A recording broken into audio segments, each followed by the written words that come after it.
মুখ্যমন্ত্রী Mamata Bandyopadhyay humping dumping যে শব্দ ব্যবহার করেছে। ভাই আমি এই নিয়ে কোনো মন্তব্য করব না। আমি বিধানসভার প্রসিডিংটা ভালো করে দেখব, কি কনটেক্সটে বলেছে আমি না দেখে কোনো মন্তব্য করব না।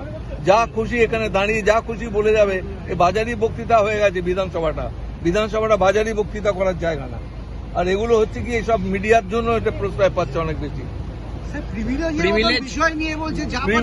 প্রিভিলেজ হাউসের ম্যাটার, প্রিভিলেজ বাইরে আপনি কি বলবেন? যা পারেন করুন, বলতে পারে যা পারেন করুন, সে প্রিভিলেজ কমিটিতে গিয়ে বলবে। যদি গিয়ে বলে যে আপনি যা পারেন করুন, প্রিভিলেজ কমিটি যা করার করবে, আমার তো কিছু করার নেই। আমি প্রাইম অফিসে কেস দেখেছি, আমি প্রিভিলেজে পাঠিয়ে দিয়েছি। প্রিভিলেজ এখন সেটা সিদ্ধান্ত নেবে কি করবে না করবে। আপনি তো বহুদিন রয়েছেন, এরকম মন্তব্য কি আগে কেউ করেছেন যা পারেন করুন? ভাই আগে তো এরকম কোনো কিছু দেখিয়েনি। বিধানসভাতে এতদিন ধরে রয়েছি, বিরোধী দলের নেতা আগেও আমরা অনেক দেখেছি, অনেক দলের ছিলেন, কোনোদিন এরকম আচরণ হয়েছে বিধানসভা আমার নজরে আসে।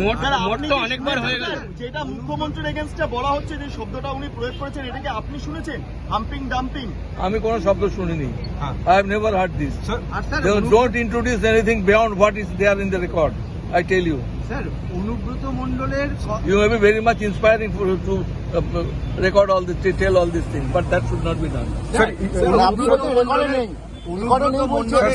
অনুব্রত মণ্ডলের যেটা খারিজ করলেন, এখানে বলছি আপনি কেন আলোচনা করতে? উনি তো সরকারি লোক, এখানে আলোচনা যেটা পুলিশ ইনভেস্টিগেশন হচ্ছে, আমি তো অর্ডারে বলে দিয়েছি। আমি তো আমার রুলিং ভিতরে দিয়ে দিয়েছি, রুলিং এ বলেছি যেটা পুলিশ ইনভেস্টিগেশন যাতে চলছে সেটা নিয়ে আলোচনা এখানে করবো না। স্যার একটু এটাকে ইংলিশে নিয়ে নিচ্ছি স্যার।